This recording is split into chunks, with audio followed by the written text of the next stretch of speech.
So what's the credibility of such a thing coming from such a man, somebody he has never supported, so to speak?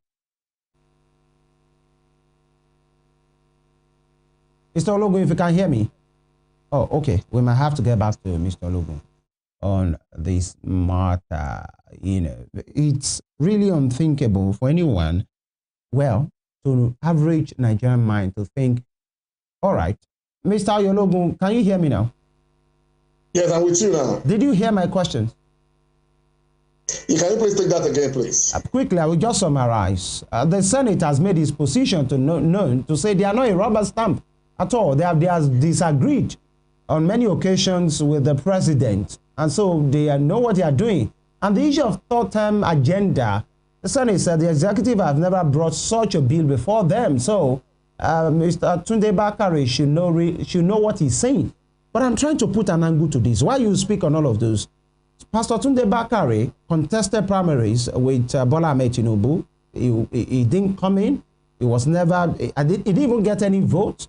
Number two, a day before Bola Ahmed Tinubu swearing in as the president, he spoke to journalists where he said he will never recognize Bola Ahmed Tinubu as his own president. So such a man now talking about the performance of the same president, somebody will say he will never do no good in the eye of Pastor Tunde Bakare. Don't you see it that way? The credibility of the speaker, not to be objective. Well, I think there are three issues that you've asked, so I think it's from the river. Number one, you talked about the integrity of the man. I am not saying that Pastor Tunde Bakare is invaluable. He's a man, he's a human being. So he has feelings, he has emotions, he has his own frustrations. And of course, some of the things credited to him to have been spoken prior the primaries, during the primaries, and post-primary. And of course, I can judge that to be maybe out of frustration and maybe because he didn't get what he wanted.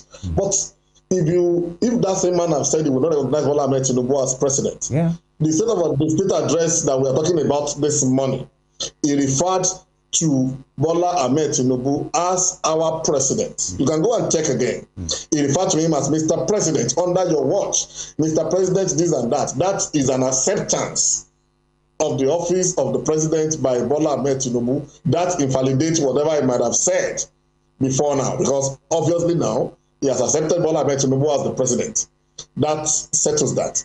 Now talking about the third-term agenda thing, I think that Amodu needs to go and have a check on his ear or his understanding of what. Pastor Tunde Bakare simply made an allusion that this present National Assembly, which is the 10th or 11th or so, should go and take a leave, should go and borrow an idea of integrity from the 4th National Assembly, which rejected the intention of the then president for a third term.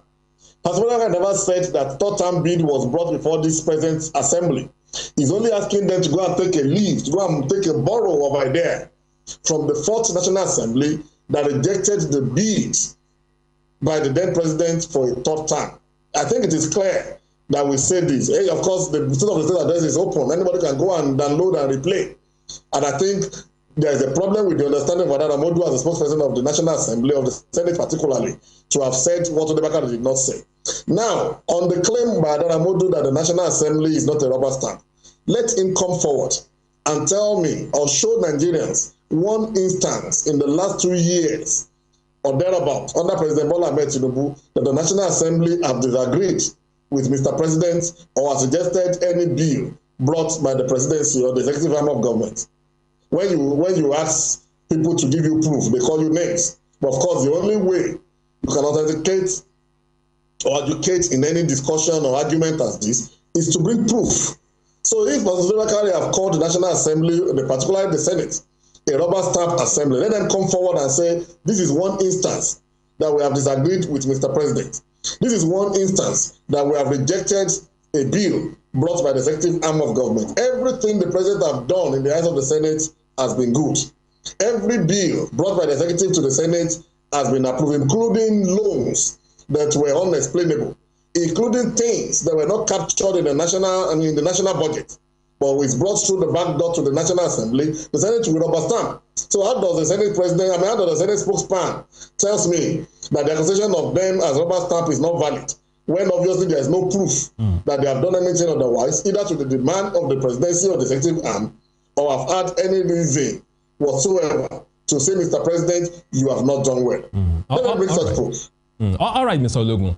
As it is right now, a lot of Nigerians are increasingly growing dissatisfied with the situation of things in Nigeria. A lot of Nigerians are crying out that they are suffering, they are hungry. I mean, commodities, prices have gone up, rate of inflation has increased and all that. My question to you is this, Mr. Ologun.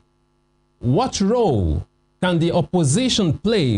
Two questions in one. What do you think the opposition, what role can the opposition, civil society, and the media play in holding the government accountable? And the second part is this: what must the president do now to restore public trust and avoid national unrest? Well, two questions in one. Let me take that first part. I think it's laughable because I laughed when you mentioned the opposition. There's no opposition in this country. The President Bola Ahmed Tinubu, as it stands today, is a major shareholder in all the major political parties in Nigeria. He's a shareholder in the PDP with the likes of Wiki and the rest of them.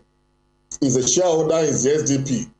He's a shareholder in Action Alliance. So mention political parties that have reckoning in this country, and I will tell you how President Bola Ahmed Tinubu is a major shareholder in those political parties. Don't forget that even a couple of days ago, some people that used to call themselves obedient have collapsed their structure to that of President Bola Ahmed Tinubu of 2007. That tells you that the opposition is in disarray.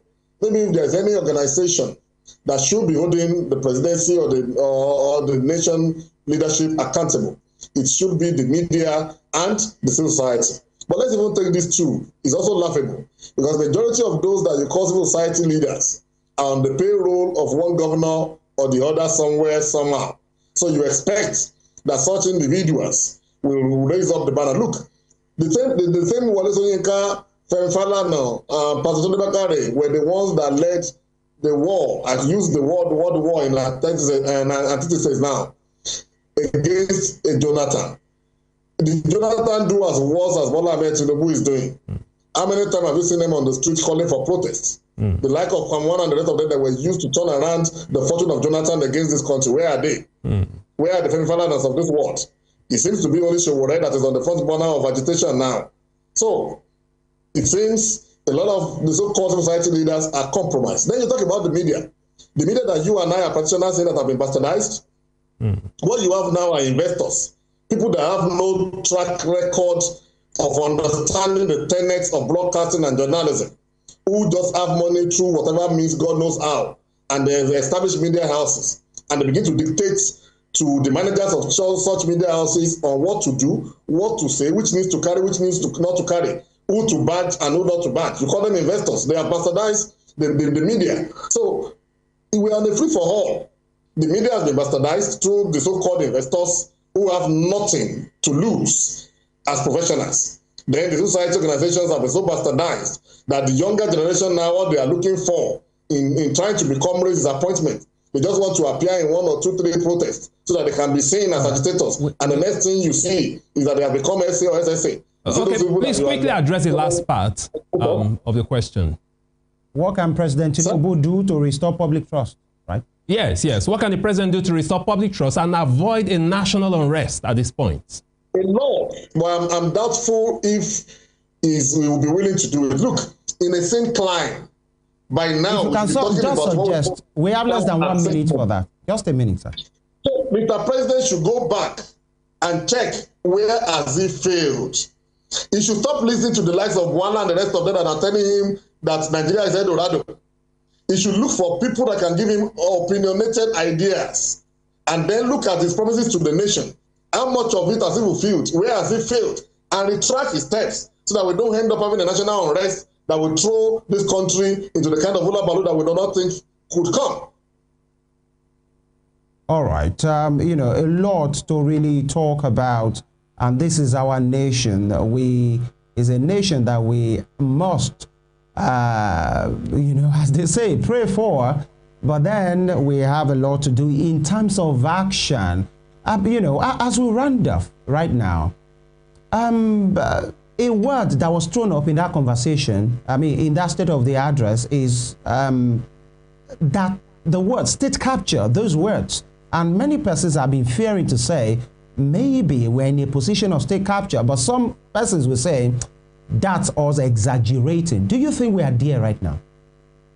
We are there already, and that's what I made allusion to, that the incumbent president is a shareholder in all of the major political parties. So when you have political parties that are answerable to the president, that are influenced or financed by one man at the end of our affair, how else do you describe state capture? We are there already. All right.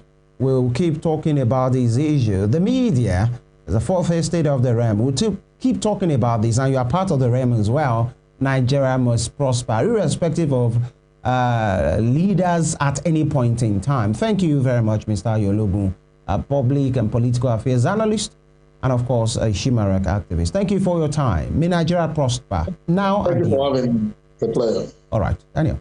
Absolutely. My worry, Femi, is how did we really get here? Mr. Ologun said that one man has captured the state.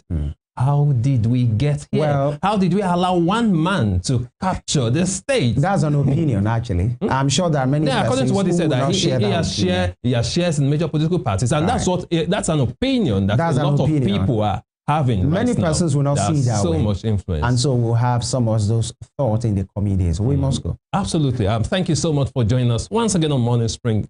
Today on Western Spring Television. It's been wonderful having you join us, and thanks to our guest, Mr. Ologun. Thanks for your contribution. We do this every day, Mondays to Friday. Please join us again tomorrow for a fresh edition of Morning Spring on Western Spring Television. Emeka Daniel is my name. Do have a wonderful day. Good morning. And of course, I'm Femi Ojo. Thank you for joining us. We'll make a return tomorrow. You can have a recap on our YouTube channel at Western Spring TV. A big shout out to the production team. God bless Nigeria.